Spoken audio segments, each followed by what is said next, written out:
माघ चौथ की कहानी। एक साहूकार और एक साहूकारनी थे। वह धर्म पुण्य को नहीं मानते थे। इसके कारण उनके कोई बच्चा नहीं था।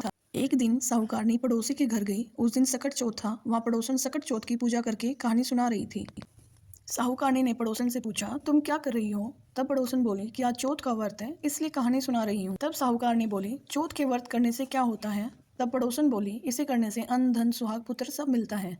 तब साहूकारनी ने कहा, यदि मेरा गर्भ रह जाए तो मैं 1.25 सेर तिलकुट करूंगी और चौथ का व्रत करूंगी। श्री गणेश भगवान की कृपा से साहूकारनी के गर्भ रह गया तो वह बोली कि मेरे लड़का हो जाए तो मैं 2.5 सेर तिलकुट करूंगी। कुछ दिन बाद उसके लड़का हो गया तो वह बोली कि हे चौथ भगवान, मेरे बेटे का विवाह हो जाएगा तो 5.25 सेर का तिलकुट करूंगी।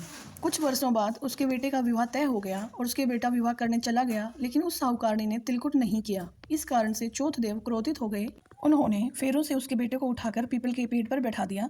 सभी वर को खोजने लगे पर वो नहीं मिला। हताश होकर सारे लोग अपने अपने घर को लौट गए। इधर जिस लड़की से साहूकारनी के लड़के का विवाह होने वाला था, वह अपनी सहेलियों के साथ घनघोर पूजने के लिए जंगल में दूब लेने गई थी।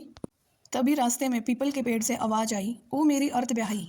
ये बात सुनकर जब लड़की घर आई, उसके बाद वे धीरे धीरे सूख कर कांटा होने लगी। एक दिन लड़की की माँ ने कहा, मैं तुम्हें अच्छा खिलाती हूँ, अच्छा पहनाती हूँ, फिर भी तू सूखती जा रही है, ऐसा क्यों? तब लड़की अपनी माँ से बोली कि वह जब भी दूब लेने जंगल जाती है तो पीपल के पेड़ से एक आदमी बोलता है कि ओ मेरी अर्ध ब्याही।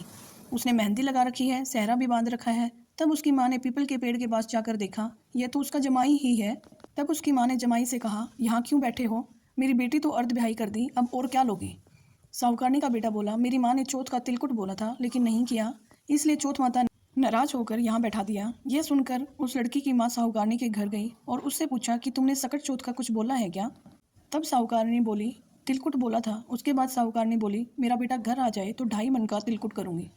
इससे श्री गणेश भगवान प्रसन्न हो गए और उसके बेटों को फेरों में लाकर बैठा दिया। बेटे का विवाह धूमधाम से हो गया। तब साहूकारनी का बेटा और बहू घर आ गए।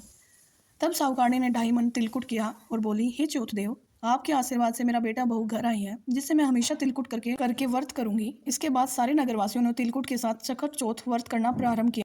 ये सकट चौथ जिस तरह साहूकारनी को बेटे बहू से मिलवाया, वैसे ही हम सबको मिलवाना। इस कथा को कहने सुनने वालों का भला करना। सकट चौथ माता की जय। जय माता दी।